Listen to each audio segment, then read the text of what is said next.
Hello everyone and welcome back to your own class of accounting।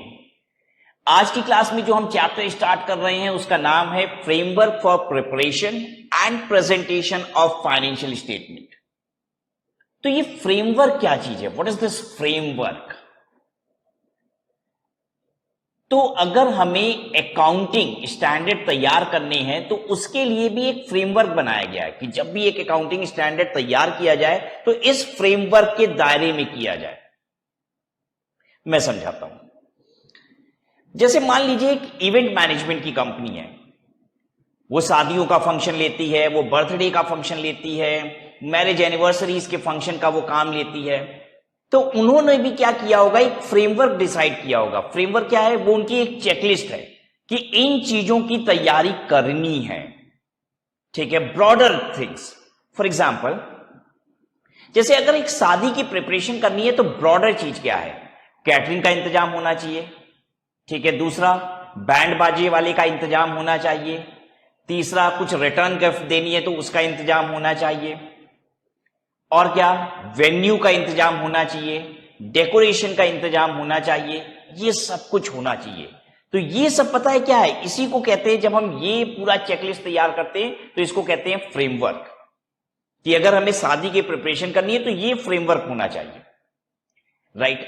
अब जैसे मैंने बात की कि फ्रेमवर्क में आ गया कैटरिंग का इंतजाम होना चाहिए, तो अब खाने पीने में क्या चीजें होंगी, मेन्यू क्या होगा, ये एक डिटेल्ड प्रिपरेशन है।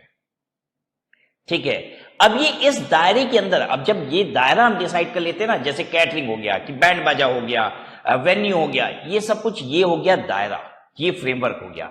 अगर आप इसके अंदर काम कर लिए तो प्रिपरेशन पूरी हो जाएगी। राइट, कुछ छूटेगा नहीं, कुछ बचेगा नहीं।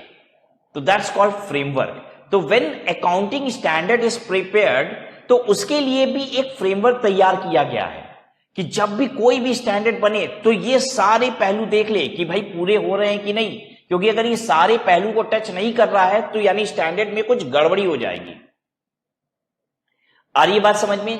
एक और छोटा सा एग्जांपल लेके आपको समझाता हूं कि व्हाट इज दिस फ्रेमवर्क। तब आप समझेंगे कि हाँ भाई, फ्रेमवर्क तो हर चीज में बनना चाहिए। अकाउंटिंग स्टैंडर्ड ही क्यों, हर चीज में फ्रेमवर्क होना चाहिए। एक बात बताइए, क्या आप एक चेकलिस्ट तैयार करते हैं कि नहीं कि एग्जाम में अगर हम जा रहे हैं तो किन किन चीजों को हमें अपने पास रखना है? यस, एडमिट कार्ड होना चाहिए, पेंसिल बॉक्स होना चाहिए, उसमें पेंसिल होनी चाहिए, पेन होनी चाहिए, इतनी पेन होनी चाहिए, इस कलर की होनी चाहिए, कैलकुलेटर होना चाहिए, रबर होना चाहिए। यस, तो ये है फ्रेमवर्क। ठीक है, अब पेन किस कंपनी का होना चाहिए ये सब नहीं, ये तो अब डिटेल्ड हो जाएगा। तो exactly what is this chapter? Framework for preparation and presentation of financial statement.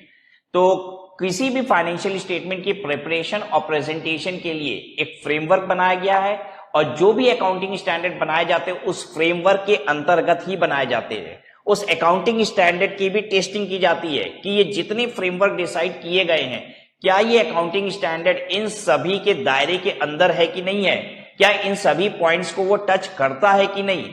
अगर नहीं करता तो वो अकाउंटिंग स्टैंडर्ड परफेक्ट नहीं है, वो अप्लाई नहीं हो सकता। राइट। तो आइए समझते हैं कि अकाउंटिंग प्रिपरेशन एंड प्रेजेंटेशन के लिए क्या फ्रेमवर्क क्रिएट किया गया है, किन किन पहलुओं को टच किया जाता है। The development of accounting standard और any other accounting guidelines need a foundation of underlying principle. और ये जिम्मेदारी किसको दी गई है? ASB, accounting standard board of ICI issued a framework in July 2000। जुलाई 2000 में एएसबी ने एक फ्रेमवर्क बना दिया which provides a fundamental basis for development of new standard. कोई भी नया स्टैंडर्ड बनाया जाएगा तो वो इस बेसिस पे होना चाहिए, ये सारे पहलुओं को टच कर रहा हो। जिस तरीके से मैंने आपको शादी की प्रिपरेशन के लिए बताया, तो वो इवेंट मैनेजमेंट वाली कंपनी क्या कहती है, कोई भी शादी का प्रोग्राम होगा तो ये पहलू तो टच करेगा ही करेगा। अरे हर शादी में कैटरिंग एक जैसी नहीं होगी, वो अलग अलग होगी, लेकिन कैटरिंग होगी, हाँ, वेन्यू होगा, हाँ, बैंड बाजा होगा, हाँ, ये सारी चीज तो होगी ही होगी। तो बिल्कुल इसी तरीके से यहां पे भी बात हो रही है कि अकाउंटिंग स्टैंडर्ड तैयार करते समय किन किन मुद्दों का ध्यान देना होगा। तो व्हाट आर द एरियाज, अब ये आपके सामने आ रहा है, components of financial statement.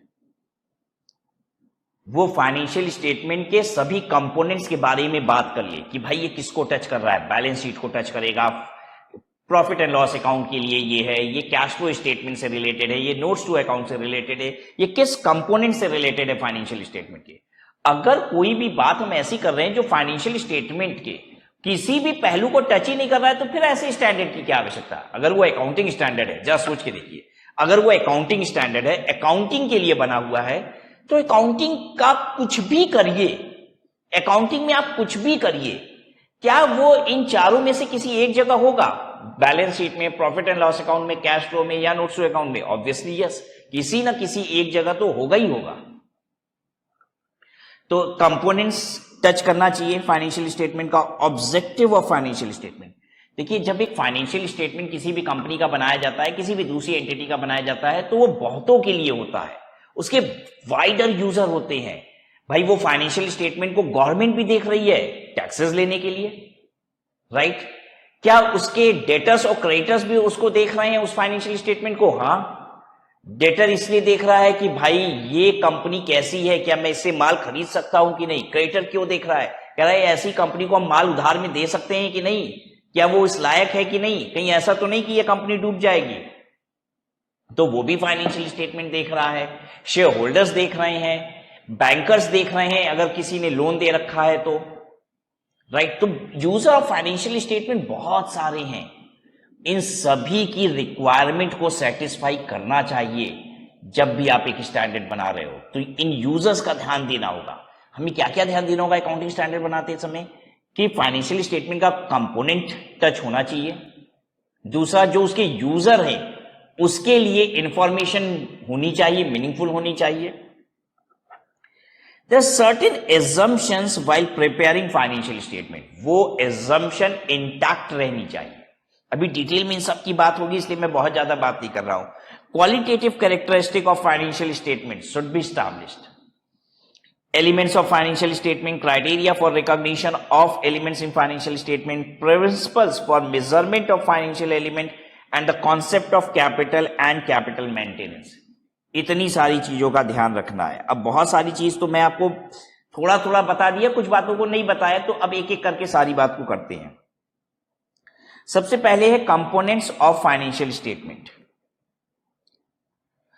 What are components of financial statement? Mainly the financial statement comprises of four things: balance sheet, statement of profit and loss, cash flow statement and notes, जिसको आप कहते हैं notes to accounts। ठीक है, ये सभी components जो financial statement के हैं आर इंटर रिलेटेड, एक दूसरे से कहीं ना कहीं टच कर रहे हैं, लेकिन ये सारे डिफरेंट एस्पेक्ट को दिखाते हैं। बैलेंस शीट से मुझे financial position as on a particular date पता चलती है। ड्यूरिंग द ईयर एक कंपनी ने कमाया कि गवाया, ये सब कुछ हमें प्रॉफिट एंड लॉस अकाउंट से पता चलता है। कैश फ्लो से एक दूसरी बात पता चलती है कि कैश क्रंच तो नहीं है कहीं, ठीक है, क्या हमारे पास कैश सरप्लस है कि क्रंच है, कि या प्रॉपरली मूव कर रहा है cash, that's comes into cash flow statement. Notes to account में बड़े सारे डिस्क्लोजर्स होते हैं, तो इन सभी के अलग अलग मकसद हैं जो पूरे हो रहे हैं, लेकिन ये सभी इंटर रिलेटेड है, अलग अलग मकसद को पूरा कर रहे हैं, लेकिन एक ही सेट ऑफ फाइनेंशियल अकाउंटिंग का। तो इन सभी के बारे में ध्यान देना होगा when you are preparing an financial when you are preparing an accounting standard. Objectives and users of financial statement. User कौन कौन है? Investor.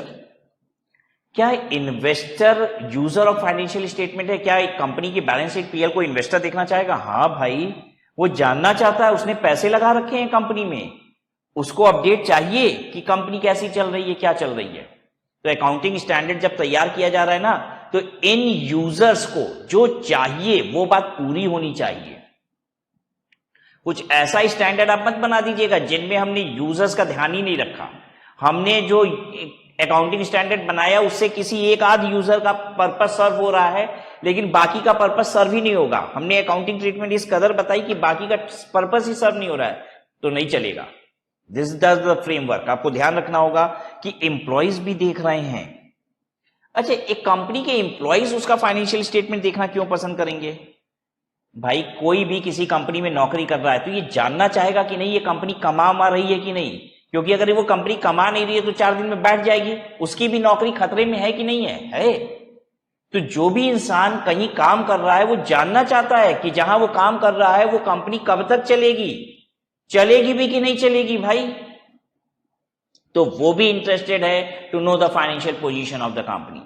Now coming to lenders, जिन्होंने कर्ज दिया है कंपनी को, भाई उनकी तो टेंशन है, ठीक है, उनका तो स्टेक लगा हुआ है कंपनी में, वो तो जानेंगे ही जानेंगे। सप्लायर्स एंड क्रेडिटर, सप्लायर भी जानना चाहता है। हाँ, अरे कोई आपको माल उधार में दे रहा है, जानना ही नहीं चाहता है कि आपकी औकात क्या है? बिल्कुल जानना चाहता है भाई, माल उधार में दे रहा है, ठीक है, अगर आप फिसड्डी हो, टनाटन आप बंद होने वाले हो तो भाई उसका नुकसान हो जाएगा, तो वो जानना चाहता है आपकी फाइनेंशियल पोजीशन। आपके कस्टमर्स जानना चाहते हैं। हाँ भाई, कस्टमर भी जानना चाहते हैं। कस्टमर क्यों जानना चाहते हैं आपकी फाइनेंशियल पोजीशन? अगर कोई आपसे माल ले रहा है और मान लीजिए आपकी कंपनी रॉ मटेरियल सप्लाई करती है उस कस्टमर को, और वो सिर्फ आप ही से रॉ मटेरियल खरीद रहा है, कल को आप बंद हो गए तो बेचारे का प्रोडक्शन रुक जाएगा, क्योंकि आप ही रॉ मटेरियल उसको देते थे। तो वो भी आपकी फाइनेंशियल पोजीशन जानना चाहता है। जब भी उसको लगेगा नहीं भाई खतरा है यहां से, पता नहीं कल को रॉ मटेरियल मिलेगा कि नहीं मिलेगा, तो वो दूसरा इंतजाम भी करके रखेगा। तो इसलिए वो रेगुलरली अपडेट रहना चाहता है कि आपकी फाइनेंशियल पोजीशन क्या है। Whether government is interested to know about your financial position, हाँ भाई उसको तो जीएसटी लेना है, इनकम टैक्स लेना है, न जाने क्या क्या चीजें वसूलनी है, तो आपकी फाइनेंशियल पोजीशन उसको भी सही बैलेंस शीट पीएल सब चाहिए। पब्लिक एट लार्ज, हाँ पब्लिक भी जानना चाहती है। पब्लिक बहुत सारे पर्पसेस के लिए जानना चाहती है, वो रिसर्च के लिए जानना चाहती है, एनालिसिस के लिए जानना चाहती है, ठीक है। दूसरी चीज, जैसे हम बताते हैं ना कि इस समय हमारे देश में iron and steel sector grow कर रहा है, तो भाई ये सब डाटा कहां से आता है? अरे आयरन एंड स्टील की कंपनियां जितनी हैं वो अपना डाटा देती हैं, तभी तो ये बात पता चलती है कि देश में क्या हो रहा है, हमारी देश की इकोनॉमी ग्रो कर रही है कि नहीं। ये कैसा पता चलेगा? जब हमारे पास हमारे देश की सभी कंपनियों का डाटा होगा, तो वो इंफॉर्मेशन पब्लिक एट लार्ज के लिए भी, स्टडीज के लिए, रिसर्च के लिए, इन सब के लिए अवेलेबल होती है, तभी ये सारा काम बनता है। तो अकाउंटिंग स्टैंडर्ड कैसे बनेगा? इस फ्रेमवर्क के तहत बनेगा। उसे ध्यान रखना पड़ेगा कि ये लोग यूजर ऑफ फाइनेंशियल स्टेटमेंट है, इनको मद्देनजर रखते हुए ही अकाउंटिंग स्टैंडर्ड बनाया जाएगा। Now next is fundamental accounting assumption. Fundamental accounting assumption का मतलब क्या होता है कि ये सारी बातें एज्यूम्ड है। अगर आप कुछ नहीं बोलोगे तो ये हम मान लेंगे, आप चुप होना तो ये बात मानी जाएगी। अगर आप ये बात चाहते हो कि लोग ना माने तो आप कुछ बोलो, आप अगर शांत हो तो ये माना जाएगा। Number 1, going concern. Going concern का मतलब ये होता है कि एक कंपनी बाय डिफॉल्ट ये मानी जाएगी, कोई भी entity, business entity by default ये मानी जाएगी कि वो लगातार फोर्सिएबल फ्यूचर तक चलती रहेगी। What do mean by foreseeable future? Foreseeable future का मतलब होता है जहां तक हमें दिखाई दे रहा है, जितना हमें दिखाई दे रहा है उतने के हिसाब से ये कंपनी चलती रहेगी, तो इसको कहा जाता है गोइंग कंसर्न। तो बाय डिफॉल्ट एक एंटिटी हमेशा गोइंग कंसर्न मानी जाएगी, ये नहीं माना जाएगा कि वो बंद होने वाली है। अगर वो बंद होने वाली है तो कोई भी स्टैंडर्ड ऐसा बनाइए जिससे ये बात पता चल जाए, राइट। कोई आप स्टैंडर्ड ऐसा मत बना दीजिएगा जिससे ये बात पता ही नहीं चल रही है, बंद होने वाली है तो भी उसकी अकाउंटिंग उस तरीके से हो रही है, लेकिन ये बात पता नहीं चल रही है, पता चलनी चाहिए। तो अकाउंटिंग स्टैंडर्ड इस बात का ध्यान रखेगा कि हर एंटिटी को बाय डिफॉल्ट क्या माना जाता है? गोइंग कंसर्न माना जाता है, कि वो लगातार चलती रहेगी। एक्रूअल, एक्रूअल का मतलब क्या है? अकाउंटिंग स्टैंडर्ड एक्रूअल के हिसाब से ही बनना चाहिए, यानी खर्चे उस पीरियड में डाले जाएंगे जिस पीरियड में खर्चे इंकर हुए हैं, और रेवेन्यू उस पीरियड में डाली जाएगी जिस पीरियड में रेवेन्यू जनरेट की गई है, चाहे कैश आया है या नहीं आया है। खर्चे के केस में कैश गया है या नहीं गया है। एग्जांपल, एक पर्टिकुलर फाइनेंशियल ईयर का एडवर्टीजमेंट का खर्चा था 10 लाख रुपया, लेकिन एडवर्टाइजर्स को अभी पे किया गया है सिर्फ 8 लाख रुपया। तो खर्चा कितना चार्ज किया जाएगा पीएल में, या कितना रुपया खर्चा माना जाएगा, 10 लाख की 8 lakh, by default accrual. Accrual he accounting होगी, एक्रूअल के हिसाब से ही आपको अकाउंटिंग स्टैंडर्ड बनाने हैं कि खर्चा कितना माना जाएगा, 10 लाख रुपया उस पीरियड का खर्चा होना चाहिए। एक पीरियड का पर्टिकुलर खर्चा 10 लाख रुपया है, लेकिन एडवर्टाइजर्स को 2 लाख रुपया एडवांस दिया गया है, 12 लाख रुपया हो चुका है। खर्चा कितना पीएल में चार्ज किया जाएगा, 10 लाख रुपया। क्लियर है सबको? सिमिलरली रेवेन्यू, रेवेन्यू एक पर्टिकुलर पीरियड को जो बिलोंग करती है वही रेवेन्यू मानी जाएगी। मान लीजिए मैं कंसल्टेंसी देता हूं, मैंने जितनी कंसल्टेंसी इस साल में दी है उसका जितना पैसा इस साल आया है बस वही मेरी रेवेन्यू है। मैंने कुछ एडवांस पैसा कलेक्ट कर लिया है जिसकी कंसल्टेंसी मैंने इस साल नहीं दी, अभी अगले साल दूंगा, तो वो पैसा भले आ गया हो, वो रेवेन्यू नहीं है। या ऐसे समझ लीजिए मैंने कंसल्टेंसी इस साल 50 लाख रुपए की दी, पैसा 30 ही लाख आया, 20 लाख अभी लोगों ने दिया नहीं है, देना बाकी है, तो भी रेवेन्यू कितनी मानी जाएगी, 50 लाख रुपए। जो रेवेन्यू इस साल को बिलोंग करती है वो रेवेन्यू है, और जो खर्चा इस साल को बिलोंग करता है वो खर्चा है। चाहे खर्चा पे हुआ हो या ना हुआ हो, रेवेन्यू चाहे आई हो या ना आई हो, दैट्स कॉल्ड एक्रूअल। तीसरा है इसमें कंसिस्टेंसी। देखिए अकाउंटिंग के जो प्रिंसिपल्स है वो स्टैंडर्डाइज कर दिए गए हैं अकाउंटिंग स्टैंडर्ड कि ऐसे ही आपको अप्लाई करना है प्रिंसिपल, लेकिन फिर भी बहुत सारे अकाउंटिंग स्टैंडर्ड ऐसे हैं जिसमें आपको एक से ज्यादा ऑप्शन देता है, कहता है ये कर लो चाहे ये कर लो। लेकिन अगर आपको एक से ज्यादा ऑप्शन देता है तो वहां पे क्या चीज होनी चाहिए, कंसिस्टेंसी। यानी आपने अगर ऑप्शन ए सेलेक्ट कर लिया तो आप हमेशा ऑप्शन ए के साथ जाएंगे, और अगर आपने ऑप्शन बी सेलेक्ट कर लिया तो आप हमेशा ऑप्शन बी के साथ जाएंगे, आप चेंज नहीं करेंगे। आपको सिलेक्शन हम दे रहे हैं करने को। देखिए ध्यान दीजिएगा, अकाउंटिंग स्टैंडर्ड स्टैंडर्डाइज है, वो ट्रीटमेंट एक कर देता है, लेकिन कहीं कहीं एक छोटा सा विकल्प दे देता है, आप ऐसे और ऐसे दोनों तरीके से कर सकते हो, ठीक है। वो वहां पे है जहां पे विकल्प कई सारे बन रहे थे, 10-20 विकल्प बन रहे थे, तो उसने कहा कि भाई ये और ये कर सकते हो। लेकिन जब हम आपको ऑप्शन दे रहे हैं कि ये और ये कर सकते हो, तो आप कंसिस्टेंटली वही करेंगे, आप उसे चेंज नहीं कर देंगे। जो भी आपने ऑप्शन सेलेक्ट किया आप वही अकाउंटिंग प्रिंसिपल अप्लाई करते रहेंगे, you will not change it. अब हमारे सामने एक एग्जांपल है, इसमें आपको यह देखने को मिलेगा कि अगर आप गोइंग कंसर्न हैं तो अकाउंटिंग किस तरीके से की जाती है, और अगर आप गोइंग कंसर्न नहीं है तो अकाउंटिंग कैसे की जाती है। गोइंग कंसर्न मतलब अगर आपकी कंपनी लगातार चलती रहेगी, गोइंग कंसर्न नहीं होने का मतलब कि अब आपकी कंपनी शट डाउन होने वाली है। तो जब आपकी कंपनी लगातार चलती रहेगी तो अकाउंटिंग का तरीका डिफरेंट होता है, शट डाउन होने वाली है यानी नॉट अ गोइंग कंसर्न है तो अकाउंटिंग का तरीका डिफरेंट होता है। ये इस एग्जांपल से सीखते हैं। Balance sheet of a trader on 31st March 20x1 is given below.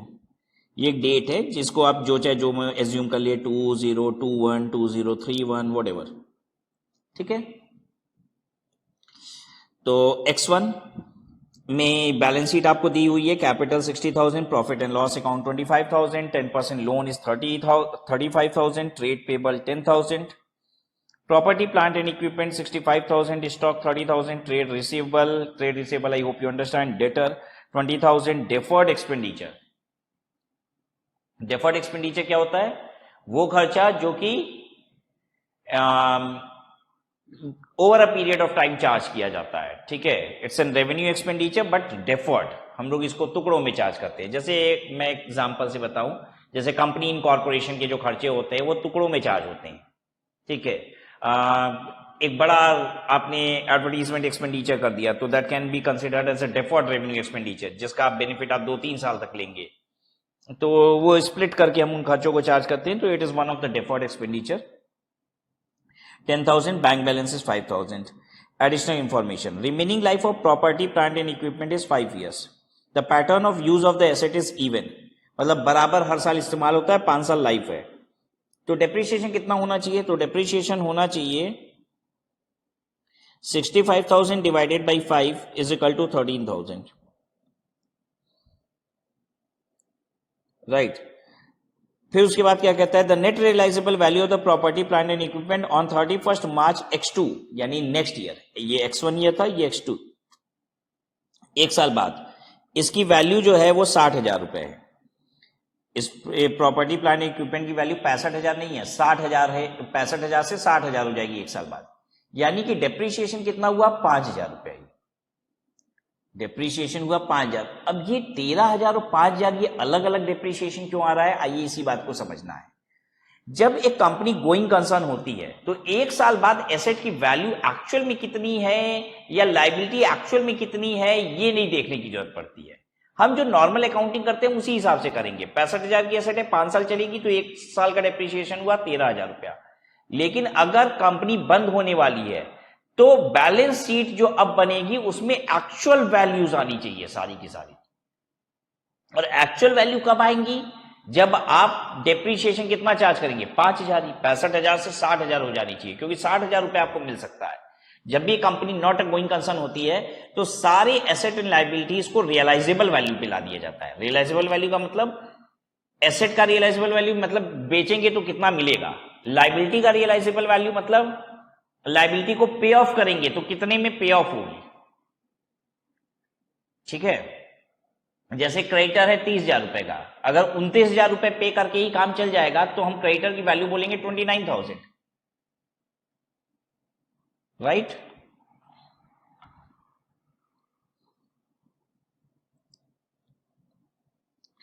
The trader purchases, अच्छा तो यानी 13,000 रुपए का डेप्रीशिएशन होगा गोइंग कंसर्न के केस में, और not a going concern, not going concern होगा तो डेप्रीशिएशन कितना होना चाहिए, 5,000। सबको समझ में आ रहा है 5,000 क्यों, क्योंकि 65,000 की एसेट 60,000 रुपए की है, और नॉट अ गोइंग कंसर्न के केस में हर चीज रियलाइजेबल वैल्यू पे आनी चाहिए। 13,000 डेप्रीशिएशन चार्ज कर दोगे 65,000 में से तो वैल्यू हो जाएगी 52,000, तो it should not be 52,000, it should come how much, it should come 60,000, so you will have to charge depreciation 5,000। अब देखिए purchase and sales, purchase and sale नहीं बदल सकती। परचेज एंड सेल तो भाई उतनी रहेगी, आप कंपनी बंद कर रहे हैं चालू कर रहे हैं, जो परचेज एंड सेल थी वही रहेगी। तो purchase and sale in both the cases would be 4 lakh purchase और 4.5 लाख की सेल पिछले साल की। अब आप कंपनी बंद कर रहे हैं तो एसेट एंड लायबिलिटीज की जो आज की वैल्यू है वो रखी जाती है। The cost and net realisable value of the stock on 31 March X2 year में कितनी है, कॉस्ट है 32,000 रुपए स्टॉक की, और एनआरवी नेट रियलाइजेबल वैल्यू 40,000, यानी स्टॉक को बेच के 40,000 आ जाएगा, लेकिन उसकी कॉस्ट 32,000 है। नॉर्मली पता है स्टॉक को कितने पे दिखाया जाता है, आपने पढ़ा है कि नहीं पहले कभी, इन्वेंट्री को हमेशा कॉस्ट और एनआरवी विचएवर इज लोअर पे दिखाया जाता है। कॉस्ट या एनआरवी विचएवर इज लोअर, यानी अगर कॉस्ट 30,000 32,000 है, एनआरवी 40,000 है, तो हम 32,000 की स्टॉक दिखाएंगे। लेकिन अगर यही स्टॉक 32,000 का जो हमने खरीदा है ये अगर कहीं 30,000 का हो जाता तो हम 30,000 ही दिखाते। क्यों ऐसा होता है, कंजर्वेटिज्म प्रिंसिपल आपने अकाउंटिंग में सीखा होगा, when you were in class 11 तभी सीखा था कंजर्वेटिज्म प्रिंसिपल। कंजर्वेटिज्म क्या होता है, अकाउंट्स हमेशा कंजर्व होकर बनाया जाता है। अब आप कहोगे कंजर्व का मतलब क्या है, तो आइए दूसरे एग्जांपल से समझाते हैं। कंजर्व का मतलब क्या है, कंजर्व का मतलब यह होता है कि अगर दुख बहुत दूर भी है, ठीक है, तो भी हम उसे अपना ले। एकदम दुख वहां पे है, बहुत दूर खड़ा है दुख, फिर भी हम यहीं पे खड़े खड़े एकदम रो रहे हैं, कह रहे हैं बहुत दर्द है बहुत दर्द है, और सुख एकदम मेरे सामने खड़ा है, लेकिन फिर भी हम कह रहे हैं नहीं, सुख पहले गले लगाएगा तब मैं मानूंगा कि मैं सुख हूं, नहीं तो नहीं।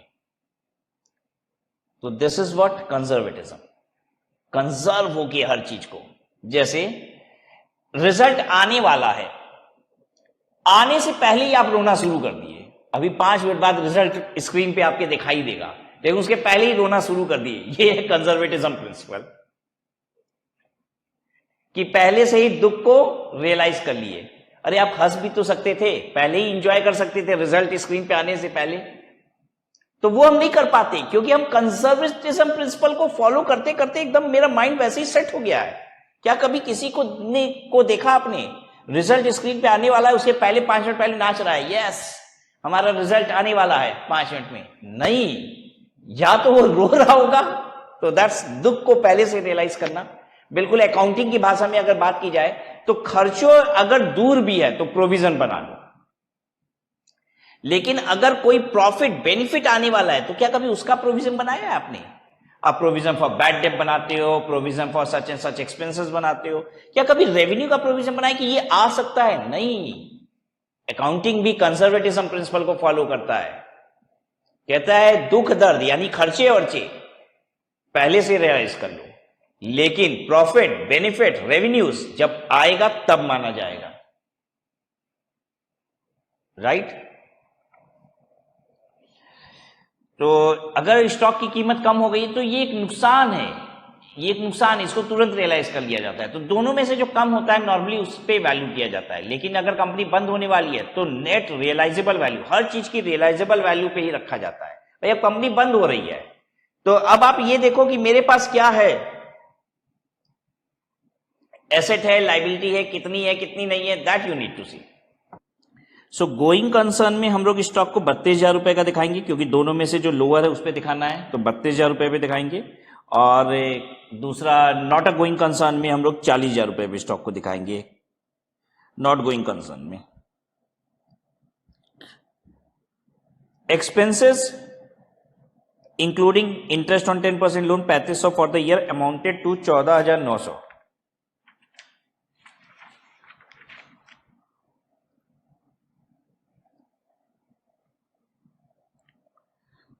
तो ठीक है, कह रहा है कि एक्सपेंसेस जो है वो 14,900 रुपए का है, तो इसमें तो कुछ ऐसी बात कर नहीं रहा है, दोनों ही केस में 14,900 का खर्चा होगा। Deferred expenditure is amortised equally over 4 year. जो डेफर्ड खर्चा है इसको 4 साल पे एमोर्टाइज किया जाता है, यानी हर साल 2,500 रुपए खर्चे में चार्ज किया जाएगा। ठीक है, लेकिन अगर ये कंपनी बंद होने वाली है तो फिर आने वाले 3 साल तो आएंगे ही नहीं ना, तो पूरा एक ही बार में चार्ज करना पड़ेगा। तो गोइंग कंसर्न के केस में तो ये खर्चा हो जाएगा 10,000 divided by 4 is equal to 2,500। लेकिन not going concern, NGC short में लिख रहे हैं, नॉट गोइंग कंसर्न में ये पूरा 10,000 का खर्चा होगा इस साल का। फिर नेक्स्ट क्या है, trade receivable on X2 year is 25,000 of which 2,000 is doubtful.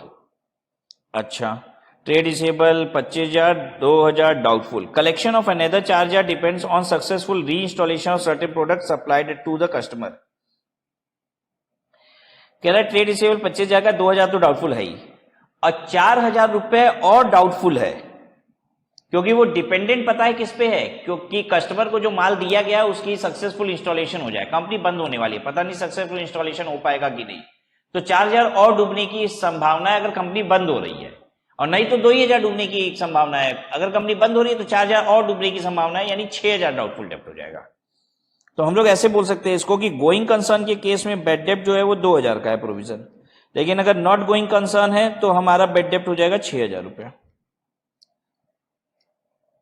क्योंकि कंपनी चल रही है तब तो आप इंस्टॉलेशन कर ही दोगे तो वो 4,000 आ जाएगा। अगर कंपनी नहीं चलेगी तो भाई वो इंस्टॉलेशन हो नहीं पाएगा, तो वो भी 4,000 डूबेगा, 2,000 तो वैसे भी डूब रहा है, तो 4,000 और डूबेगा, मिला के 6,000 डूबेगा।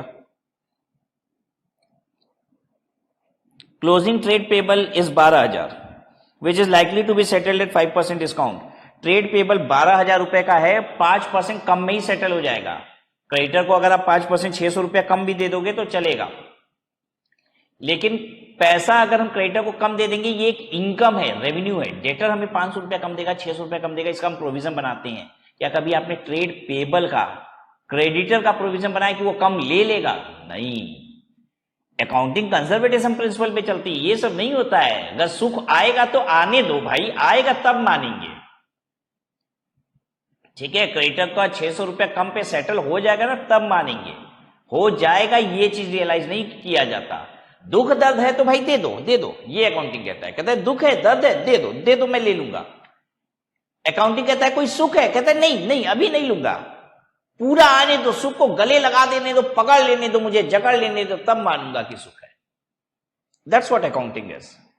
ठीक है, तो ये हम लोग अगर गोइंग कंसर्न है तब तो कुछ मतलब नहीं है, लेकिन अगर नॉट गोइंग कंसर्न है तो हम 600 रुपए को इनकम मान लेंगे। बैंक बैलेंस 37,100 है। ठीक है, there is early repayment penalty of loan of 2,500। अब देखिए हम कंपनी बंद कर रहे हैं, एंटिटी बंद हो रही है, तो हम लोन की जल्दी रीपेमेंट कर देंगे। ये जो 35,000 रुपए का लोन है इसकी हम रीपेमेंट तुरंत कर देंगे।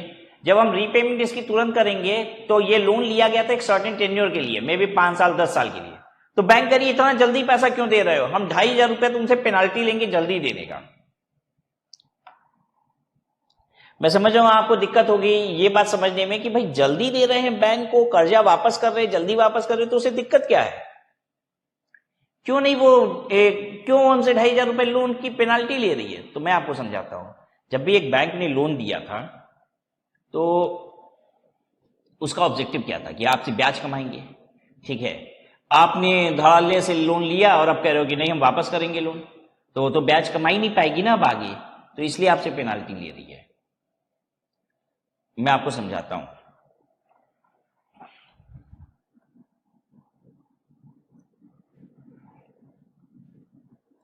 जब हम बैंक से लोन लेते हैं ना, तो मान लीजिए आज हम बैंक से 1 करोड़ रुपए का लोन ले रहे हैं, तो बैंक इस 1 करोड़ रुपए का लोन हमें देने के लिए बहुत सारे खर्चे कर देती है। मालूम है कैसे? बैंक पहले मेरे सारे डॉक्यूमेंट्स वेरीफाई करती है, हम इनकम टैक्स रिटर्न जमा करते हैं, प्रॉपर्टी के पेपर्स जमा करते हैं, नहीं क्या क्या चीज डिपॉजिट करते हैं, उन सभी चीजों को वेरीफाई करती है। हमारा इस लोन को बैंक को प्रोसेस करने में बहुत खर्चा लग जाता है। मान लीजिए इस बैंक को 2 लाख रुपए का खर्चा आ गया सिर्फ ये लोन हमें देने में, क्योंकि मेरे सारे डॉक्यूमेंट्स को वेरीफाई करने में बार बार वो मेरी फैक्ट्री आते थे, ये सब कुछ चेक करते थे कि भाई लोन दे सकते हैं कि नहीं, इनकी प्रोडक्शन कितनी, इनका प्रॉफिट कितना, ये रीपे कर पाएंगे कि नहीं, ये सब चेक करने में इतने सारे डॉक्यूमेंट्स को फिजिकल वेरिफिकेशन में 2 लाख रुपए खर्चा हो गया, ठीक है। अब ये लोन मुझे बैंक ने 10% पे दे दिया, ठीक है, यानी कि साल का हम कितना इंटरेस्ट देंगे उनको, 10 लाख रुपया। हम 1 महीने बाद बैंक को कहते हैं, मान लो 12% लोन चलो कर लेते हैं, तो साल का हम कितना ब्याज देंगे, 12 लाख रुपया। 1 महीने बाद हम बैंक को कहते हैं लोन क्लोज, बैंक को हम बोलेंगे लोन क्लोज हो गया, तो बैंक हमसे तो 1 ही महीने का ब्याज देगी, 12% एनुअल इंटरेस्ट, तो 12 लाख रुपया एनुअल इंटरेस्ट है ये। 1 महीने का इंटरेस्ट हुआ 1 लाख रुपया। हम 1 लाख रुपया बैंक को ब्याज देंगे और 1 करोड़ रुपया जो लोन लिए थे वो वापस करेंगे और हो गया हिसाब। तो बैंक कहेगी तब तुम बेवकूफ बन गए बैठे बैठे, 2 लाख रुपया तो मेरा खर्चा ही लग गया था तुमको लोन देने का, तुम 1 लाख रुपया ब्याज दे रहे हो, कह रहे हो लोन क्लोज हो गया। लोन क्लोज नहीं होगा, पेनाल्टी लाओ पहले। तो बैंक क्या करती है, जब आपको लोन देती है तो उसी समय पेनाल्टी क्लॉज भी लगा देती है कि इतने साल के पहले अगर लोन आपने क्लोज किया तो हम आपसे पेनाल्टी भी लेंगे। या सोच के देखो, अगर मान लो आप 3 महीना रख ही लिए और 3 लाख रुपया दे दिए ब्याज, अरे तो भी बैंक को घाटा है। या 2 लाख रुपया तो खर्चा किया तो मिला कितना, 1 लाख रुपया मिला है, 3 महीने में 1 लाख रुपया बस मिला ब्याज। उससे ज्यादा बैंक तो ब्याज एफडी पे दे रही है, बैंक को घाटा तब भी है कि नहीं है। अरे आप 3 महीने अगर चला भी लिए लोन और 3 लाख रुपया दे दिए तो 2 लाख रुपया खर्चा किए तो 1 ही लाख रुपया तो बैंक को बचा, उससे ज्यादा तो बैंक एफडी पे ब्याज दे रही है। बैंक की भी तो कॉस्ट लग रही है, जो पैसा बैंक ने दिया है आपको वो भी तो पब्लिक से डिपॉजिट आया जिसपे एफडी का ब्याज दे रही है बैंक। तो घाटा हुआ कि नहीं, घाटा हो जाएगा। इसलिए बैंक उसमें कंडीशन लगा देती है कि अगर आप पहले कर्जा वापस करोगे तो भी आपसे हम पेनाल्टी लेंगे। तो वही चीज यहां पे लिखी हुई है कि अगर कर्जा आपने भाई कंपनी बंद होगी तो पेनाल्टी देनी पड़ेगी लोन क्लोज कराने की, वो है 2500 रुपए। तो ये नॉट अ गोइंग कंसर्न में बस होगा, गोइंग कंसर्न में तो लगेगा ही नहीं, क्योंकि अगर हम कंपनी हमारी चलती रहेगी तो भाई हम लोन अभी वापस करेंगे ही नहीं। कह रहा है you are required to prepare profit and loss account and balance sheet of the trader in both the cases. पहले पीएल बनाते हैं बोथ द केसेस में, assuming going concern, assuming not going concern, ठीक है। तो पीएल कैसे बनता है, आइए देखिए। गोइंग कंसर्न, केस 1 ये गोइंग कंसर्न है और ये नॉट गोइंग कंसर्न, दोनों एक साथ बना रहे हैं, ठीक है। ओपनिंग स्टॉक, ओपनिंग स्टॉक तो जो बैलेंस शीट में दी हुई थी वो उठा लीजिए। ये देखिए ओपनिंग स्टॉक 30,000 रुपया, यहां भी देखिए कितना है ओपनिंग स्टॉक, 30,000 रुपया दोनों। परचेज और सेल बदल जाएगा क्या, नहीं भाई, परचेज और सेल तो जो एक्चुअल में हुआ है वही रहेगा। 4 lakh purchase, 4.5 lakh sale, 4 lakh purchase, 4.5 lakh sale, अब आते हैं एक एक करके जितने खर्चे हम लोग ने डिस्कस किए। उसके बाद देखिए डेप्रीशिएशन 13,000 और इधर 5,000 हमने डिस्कस किया था। 13,000 और 5,000 डेप्रीशिएशन। अब हर पॉइंट में पढ़ते जाइए। तीसरे पॉइंट में क्या था? क्लोजिंग स्टॉक था 32,000 और 40,000, 32,000 और 40,000। हर पॉइंट को हम लोग लिखते जाएं कि करके अपने आप पीएल बन जाएगा 32,000 40,000। फिर और इसके बाद 14,900 का खर्चा था। मैंने कहा था दोनों ही केस में खर्चा बता रहा है सीधे सीधे 14,900 है, तो भाई दोनों ही केस में 14,900 है। प्रोविजन फॉर डाउटफुल डेप्ट इसके बाद वाला पॉइंट था। डेफर्ड एक्सपेंडिचर था, यहां 2,500 और यहां 10,000। ठीक है, तो कर लीजिए डेफर्ड एक्सपेंडिचर 2,500 और 10,000। अब देखिए इसके बाद क्या है। हर पॉइंट में नेक्स्ट पॉइंट था पॉइंट नंबर एफ, इसमें हाँ बेड डेप्ट वाला प्रोविजन फॉर बेड डेप्ट 2,000 और 6,000 डाल दीजिए। बेड डेप्ट 2,000 और 6,000। फिर और क्या है, क्लोजिंग क्रेडिटर पे 600 रुपया कम देना पड़ेगा। तो ये तो नॉट अ गोइंग कंसर्न नहीं है, प्रॉफिट को रियलाइज करना है एडवांस में, ये सिर्फ नॉट अ गोइंग कंसर्न नहीं हो सकता है, क्योंकि उसमें जो एक्चुअल वैल्यू है ना वहीं पे ले जाना है हमको। तो क्रेडिटर अगर 5% कम पे सेटल हो सकता है तो हमको क्रेडिटर को 5% कम तुरंत करना पड़ेगा। ठीक है, तो 600 रुपया आप इनकम रियलाइज कर लीजिए भाई। यहां पे कुछ नहीं रहेगा। देखिए लोन पेनाल्टी 2,500 रुपया, यही था यहां पे।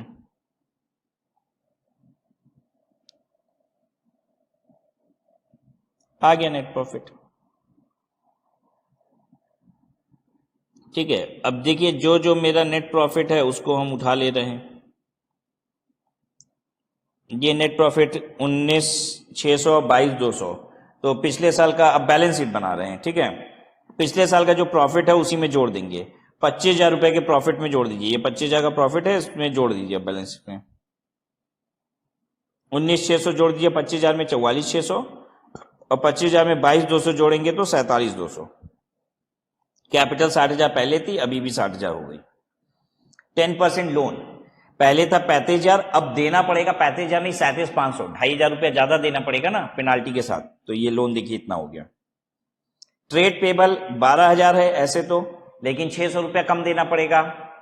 आपने पढ़ा था तो रियलाइजेबल वैल्यू तो इतनी है ना। देखिए सेकेंड केस जो है नॉट अ गोइंग कंसर्न के केस में भाई जितना एसेट से आ सकता है वो वैल्यू दिखेगी, और लाइबिलिटी का जितना जाएगा वो वैल्यू दिखेगी। तो जाएगा कितना लोन का 37,500, ट्रेड पेबल का कितना जाएगा 11,400। अच्छा, कहीं आपके मन में ऐसा तो नहीं आ रहा है कि ये एग्जांपल सर आप यहीं से प्रिंटेड सॉल्यूशन से क्यों देख रहे हैं, हम लोग सॉल्व क्यों नहीं कर रहे हैं? तो बेटा ये एग्जांपल ही इसलिए अभी कर रहे हैं इसको, अभी हम लोग एग्जांपल्स देख रहे हैं। ठीक है, फिर उसके बाद हम लोग प्रैक्टिकल प्रॉब्लम भी सॉल्व करेंगे। वैसे तो मैं आपको बता दूं ये तो बस बेसिक्स है, अभी जो चैप्टर्स हम लोग कर रहे हैं ये खुद ही अपने आप में एक थ्योरेटिकल एस्पेक्ट है, थोड़ी सी कॉन्सेप्चुअल क्लैरिटी की जा रही है। These are not the practical chapters. When we'll move on to real standards, accounting standards, then we'll do enough practical problem. However, in this chapter also we are going to do some practical problem at the end, जिसमें solution हम लोग खुद से करेंगे। Property plant and equipment 65,000 रुपए में 13,000 का depreciation लगाओ। 65,000 माइनस 13,000 तो 52,000 हो गया, और 65,000 माइनस 5,000 करना था यहां पे। स्टॉक अगर आपको याद हो तो ऊपर है, ये देख लीजिए 32,000 और 40,000 वही यहां पे लिखा हुआ है। ट्रेड रिसीवेबल कितना था? ट्रेड 25,000 रुपए का था, और यहां पे प्रोविजन था 2,000 और इधर 6,000, तो 25,000 में से 2,000 गया 23,000, 25,000 में से 6,000 गया 19,000। डेफर्ड एक्सपेंडिचर भाई अगर कंपनी चलती रहेगी तो 2,500 चार्ज हो चुका है, 7,500 रुपया बचे रहेगा। लेकिन अगर पूरा 10,000 चार्ज हो गया तो नील बचेगा ना। Bank balance as it is हमारे पास दिया हुआ था 37,100, इसको यहां पे चिपका दिया गया 37,100, बन गई बैलेंस शीट।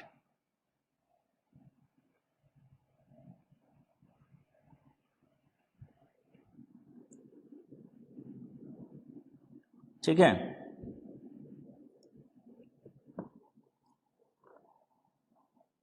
एक्रूवल बेसिस क्या होता है भाई, जिस पीरियड का रेवेन्यू एक्सपेंडिचर है उसी पीरियड में वो रेवेन्यू एक्सपेंडिचर दिखाना है, पैसा आया है चाहे नहीं आया है।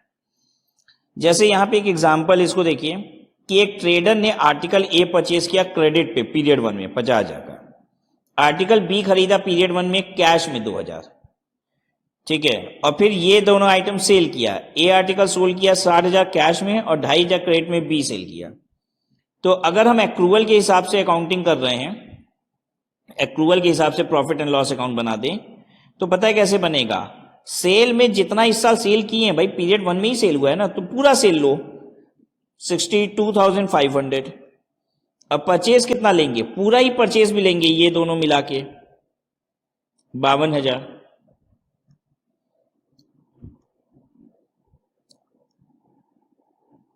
प्रॉफिट हो गया 10,500। ठीक है। कैश बेसिस का देखिए, अगर हमको कैश बेसिस पे बनाना हो तो पीएल कैसे बनेगा, पहले साल का फर्स्ट ईयर का कितना बनेगा, सेल कितना है कैश में 2,000 और परचेज है 60,000, तो पहले साल में परचेज हो जाएगा 60,000 और बाई सेल हो जाएगा 2,000। देखिए परचेज, नहीं परचेज 2,000 है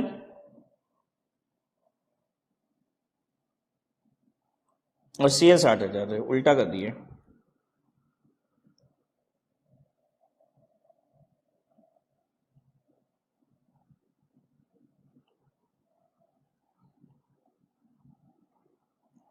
तो प्रॉफिट हो जाएगा 58,000। अब यही पीएल दूसरे साल का हम बनाएंगे कैश में, तो यहां पे जो क्रेडिट था वो अगले साल पे हो जाएगा, मान लेते हैं ऐसा,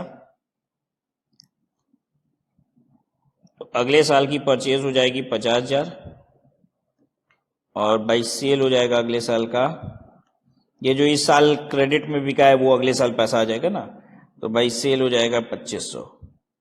तो इस साल लॉस हो जाएगा बहुत लंबा चौड़ा 47,500।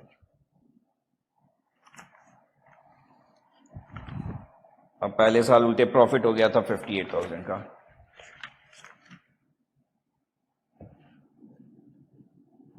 देख लीजिए यहां पे है, कैश बेसिस पे अगर बना देंगे तो कैसा हो जाएगा, और एक्रूवल जैसा होता है उसके हिसाब से कैसा होगा।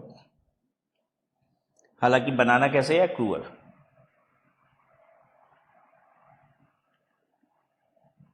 अच्छा आप कहोगे गोइंग कंसर्न वाला सर बनाना है कि नॉट गोइंग कंसर्न, तो जो एक्चुअल में है वैसा बनाना है, वहां पे ये बात नहीं करें कि गोइंग कंसर्न बनाना है कि नॉट गोइंग कंसर्न, जैसा है वैसा बनाना है। Company not a going concern है तो नॉट ए गोइंग कंसर्न वाला अकाउंट्स बनाइए, गोइंग कंसर्न है तो गोइंग कंसर्न के हिसाब से बनाइए।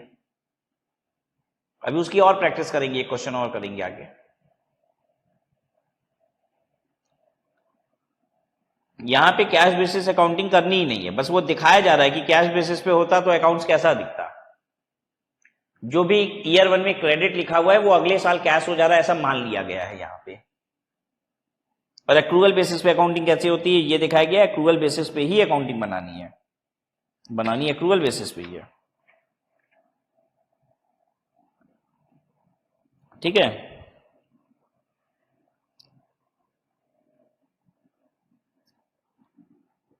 कंसिस्टेंसी तो मैंने समझाई थी आपको, व्हाट इज कंसिस्टेंसी, कि एक बार जो अकाउंटिंग प्रिंसिपल आपने फॉलो कर लिया वो कंटिन्यूअसली आपको फॉलो करते रहना है। जनरली तो अकाउंटिंग प्रिंसिपल स्टैंडर्डाइज्ड है, अकाउंटिंग स्टैंडर्ड में एक ही अकाउंटिंग पॉलिसी आपको बताई गई है, लेकिन at times it is possible कि आपको एक से ज्यादा विकल्प दे रहा हो अकाउंटिंग स्टैंडर्ड खुद ही, लेकिन वो कहां पे दे रहा होगा, जहां पे ऑप्शन बहुत बनते हैं वहां कह दिया अच्छा चलो ये दोनों में से कोई एक कर लो, ठीक है। लेकिन अगर आप उन दोनों में से जो भी ऑप्शन सेलेक्ट करेंगे वही कंटिन्यूअसली आपको अडॉप्ट करते रहना है।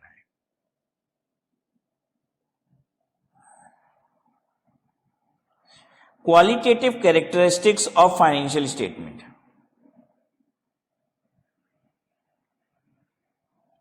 Qualitative characteristics of financial statement,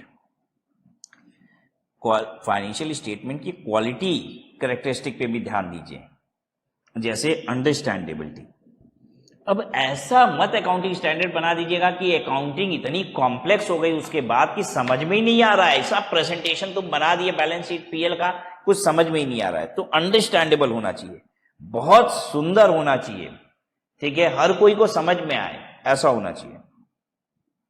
relevance, किसी भी चीज का स्टैंडर्ड, देखिए जब अकाउंटिंग आप स्टैंडर्ड बना रहे हैं तो ये इतना कॉम्प्लेक्स मत बना दीजिए कि उसकी कॉस्ट बहुत, लागत बहुत बढ़ जाए। देखिए कोई भी चीज रेलेवेंट या अच्छी विथ रिस्पेक्ट टू उसकी टाइमलीनेस और उसकी कॉस्ट से होता है। मैं क्या कहना चाहता हूं बताऊं।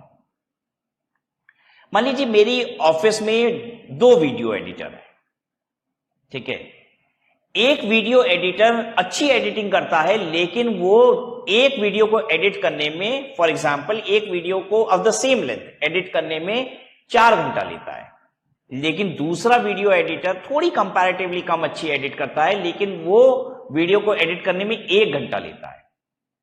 एक 4 घंटा ले रहा है, एक ही घंटा ले रहा है, हाँ थोड़ा सा कम अच्छा करता है 1 घंटे वाला, लेकिन 4 घंटे वाला बहुत अगर अच्छा भी कर रहा है ना उसके कंपैरिजन में, तो भी मेरे लिए शायद वो यूजफुल ना हो। क्यों? क्योंकि टाइम बहुत ज्यादा ले रहा है। एक्चुअली हर चीज कितनी रेलेवेंट है ये डिपेंड 2 चीजों पे करती है, टाइमलीनेस, कितना जल्दी चीज हो रही है, ठीक है। फॉर एग्जाम्पल मान लीजिए कोई एक बहुत इंपॉर्टेंट न्यूज है, मुझे आपको बतानी है इमीडिएट, ठीक है, पता चला कि उसने 4 घंटे बाद वो वीडियो एडिट करके दी, तब तक में तो उसका इफेक्ट ही निकल चुका, क्योंकि मैं जो उस वीडियो में बात बता रहा था वो ये बता रहा था अगले 1 घंटे के लिए अंदर ये काम कर दीजिए, नहीं तो ये डेडलाइन है, खत्म होने वाला है, ये ऑप्शन खत्म हो जाएगा, ये डेडलाइन है 1 घंटे के अंदर। तो बताइए सुंदर तो एडिटिंग किया, इतनी मस्त एडिटिंग किया कि पूछे मत, लेकिन वो वीडियो 4 घंटे बाद तैयार हुई और डेडलाइन 1 घंटे पहले खत्म हो चुकी थी। आप समझ पाए मैं क्या कहना चाहता हूं। तो किसी भी चीज का रेलेवेंस डिपेंड करता है टाइमलीनेस पे और दूसरा कॉस्ट पे, किसी भी चीज पे कीमत कितनी लग रही है, लागत कितनी लग रही है, इस बात को समझाते हैं। जैसे आप कभी कभी दुकान पे जाते हैं ना, मैं जब कभी कभी देखता हूं तो कभी किसी शॉपकीपर से कोई एक हम आइटम पूछते हैं कि ये दिखाइए, तो बोलता है कि हम कहते हैं इसका रेट बताइए ना कितना का है, ठीक है, इसका रेट बताइए कितने का है। अच्छा मेरी एक आदत है, जैसे मुझे दुकानदार जीन्स दिखाएगा, ठीक है, तो बहुत सारे लोग फटाफट जीन्स देखते जाते हैं, अच्छा हाँ और दिखाओ और दिखाओ और दिखाओ और दिखाओ, मैं ऐसे नहीं देखता, मैं कहता हूं रेट के साथ साथ बोलते जाओ। मैं शूज भी देखता हूं ना तो बोलता हूं शूज रखो, रेट बताते जाओ, जबकि दुकानदारों की आदत नहीं होती है, पहले वो आपको दिखाते जाएंगे, कहते हैं पहले देखिए तो सही। अरे क्या देखें, क्या 1,000 रुपए का जूता वर्सेस 10,000 रुपए का जूता में हम कंपेयर करेंगे क्या अच्छा कौन सा? अरे 10,000 वाला जूता अच्छा होगा, इसमें क्या देखना पड़ा है? मुझे ये देखना है क्या 1,000 से 10,000 वाले जूते में इतना अंतर भी है कि नहीं है। मुझे किसी ने 2 जीन्स दिखाई दुकानदार ने, एक 2,000 रुपए की है, एक 8,000 रुपए की है, तो मुझे ये समझने की जरूरत है कि भाई 8,000 की जीन्स तो अच्छी है ही, लेकिन क्या इतनी अच्छी है कि मैं 8,000 पे कर सकता हूं? मैं 8,000 नहीं, मैं पे तो 80,000 रुपए भी कर सकता हूं, मैं 80,000 की भी जींस पहन सकता हूं, उसमें मुझे दिक्कत नहीं है, लेकिन मुझे समझना होगा क्या वो कितनी बेहतर है, ये समझने की जरूरत है, राइट। तो हर चीज की वैल्यू, कौन सा सामान कितना अच्छा है, ये प्राइस से डिपेंडेंट होता है, ऐसा थोड़ी ना कि अच्छा है भाई। Are you getting my point? तो यही बात यहां पे भी कही गई है कि अकाउंट्स में कभी कभी ऐसी चीज होगी, आप कोई स्टैंडर्ड बना दी बड़ा सुंदर, उसे अकाउंट एकदम फाड़ देगा, एकदम से जो देखेगा एकदम मस्त हो जाएगा एकदम, लेकिन उतना जो आपने बताया ना उसमें नीपो चरखा, उसको करने में एक चार्टर्ड अकाउंटेंट लगेगा 1 महीने के लिए। सोचो उसकी लागत कितनी बैठ गई है, वो एक अकाउंटिंग स्टैंडर्ड अप्लाई करने में उसकी लागत कितनी बढ़ गई। नहीं चाहिए ऐसा accounts, that's what you need to understand कि अकाउंटिंग स्टैंडर्ड जब बना रहे हैं आप, तो ऐसा बनाइए कि समय पे इंसान कर पाए, उसको फटाफट कर भी पाए, ताकि ऐसा ना हो कि बनाते बनाते एकदम समय ही निकल जाए।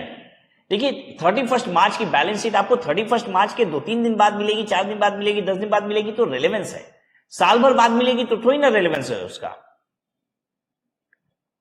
दूसरी चीज, उसमें कॉस्ट भी बहुत ना लगे। तो कभी भी कंप्लायंस जब आप बना रहे हो, अकाउंटिंग स्टैंडर्ड्स बना रहे हो, तो ऐसा सुंदर बनाने के चक्कर में ऐसा कॉम्प्लिकेशन उसमें मत डाल देना कि उसकी लागत बहुत बढ़ जाए और वो टाइमली ना हो पाए। That's what it is trying to say. तो उसका रेलेवेंस बना रहना चाहिए, कंपैरेबिलिटी। देखिए अकाउंटिंग में ना कंपैरेबिलिटी बहुत इंपॉर्टेंट है। मैं आपको एक छोटी सी बात बताता हूं, उससे आप समझ जाओगे कि कितनी ज्यादा कंपैरेबिलिटी इंपॉर्टेंट होती है। पता है पीएल में जो खर्चे 5-6 लिखे हुए हैं, मान लीजिए लिखा हुआ है पहले ट्रेवलिंग, फिर कन्वेंस, फिर उसके बाद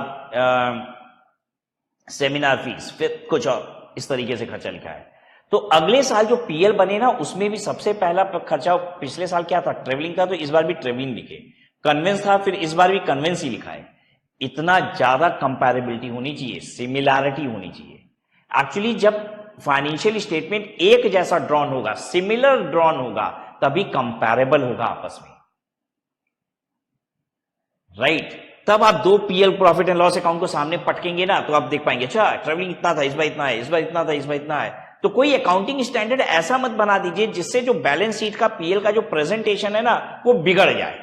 पिछले साल तक अभी तक लोग ऐसा बना रहे थे, इस बार हम अकाउंटिंग स्टैंडर्ड एक ऐसा लेके आ रहे हैं जिसकी वजह से प्रेजेंटेशन इतना बदल जाएगा कि पुराने वाले फाइनेंशियल स्टेटमेंट से हम कंपेयर ही नहीं कर पाएंगे।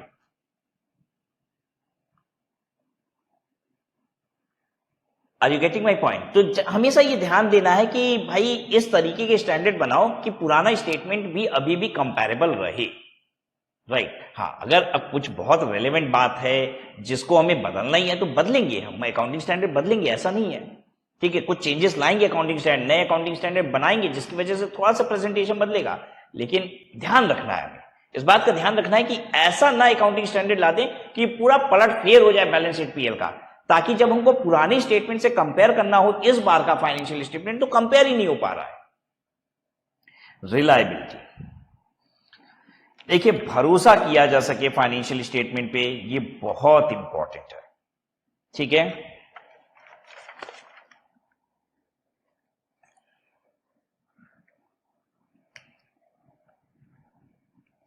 रिलायबिलिटी के लिए मैं कुछ पॉइंट्स हैं यहां पे, मैं आपको पढ़ाता हूं तो आपको क्लियर होगा।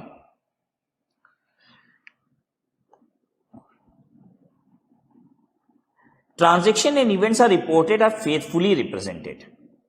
कोई भी मटेरियल एरर, बायस नहीं होना चाहिए।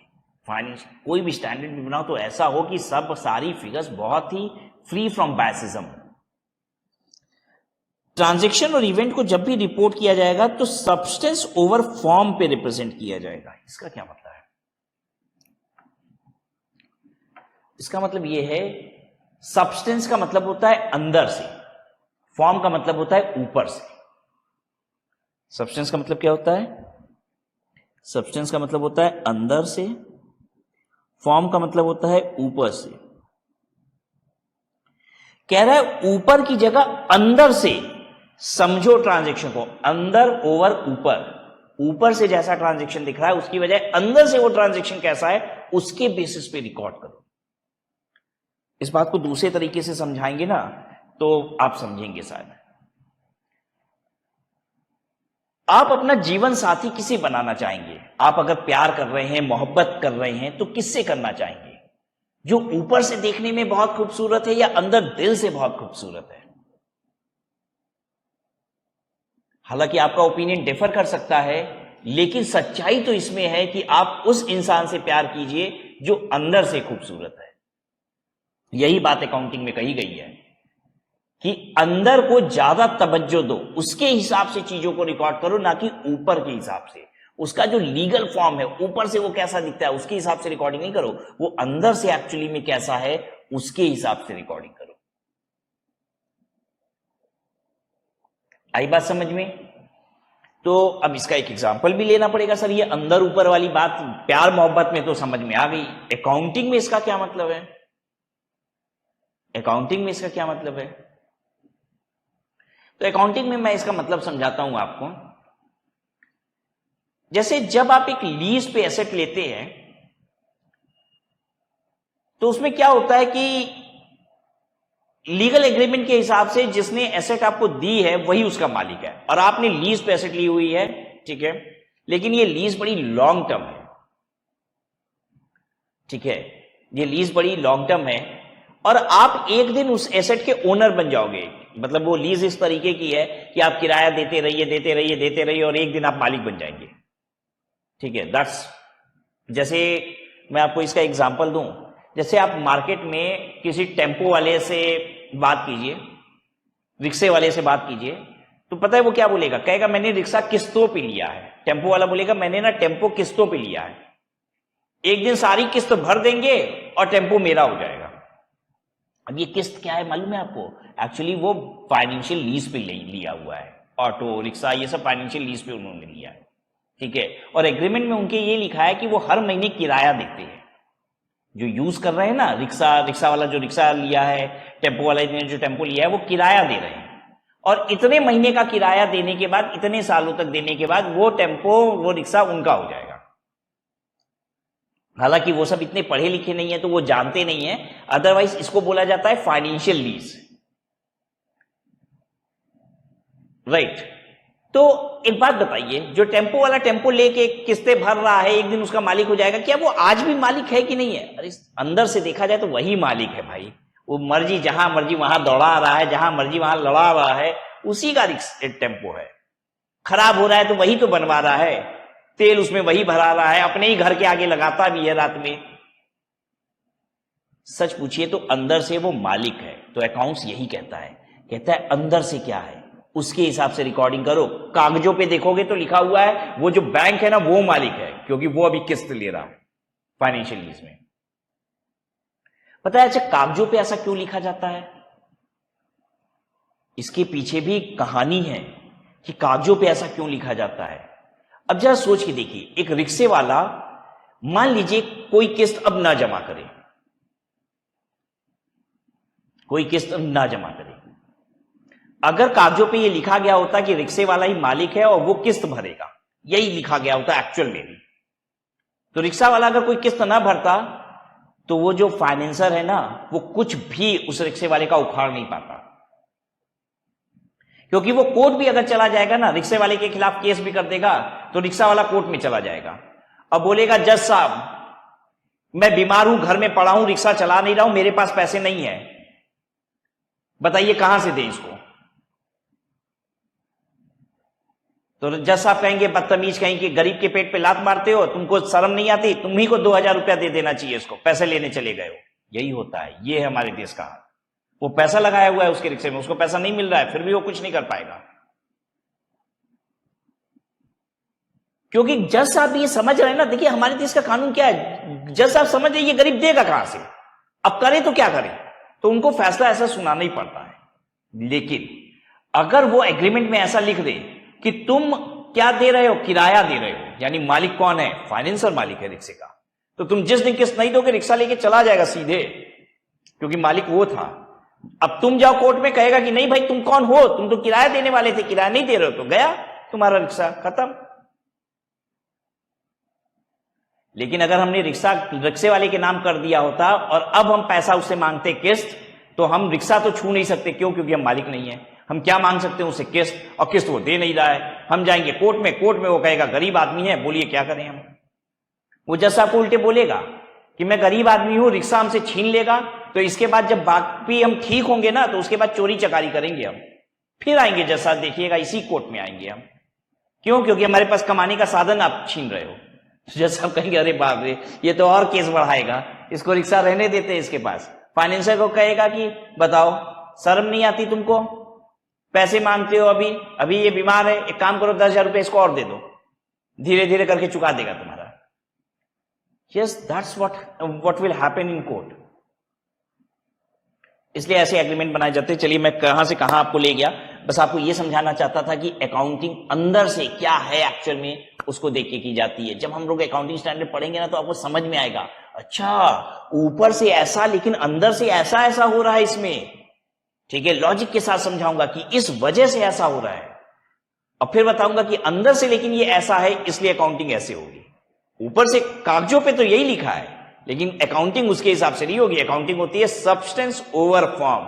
सब्सटेंस का मतलब अंदर, और ओवर फॉर्म, फॉर्म का मतलब होता है ऊपर से, याद रखिएगा। फॉर्म को आप ऐसे भी बोल सकते हैं लीगल फॉर्म, ठीक है, कवरेज कैसी है उसकी। Reporting of transaction free from all biasism होना चाहिए। प्रूडेंस, प्रूडेंस क्या होता है, वही जो हमने सिखाया था आपको, कंजर्वेटिज्म को ही प्रूडेंस भी कहते हैं,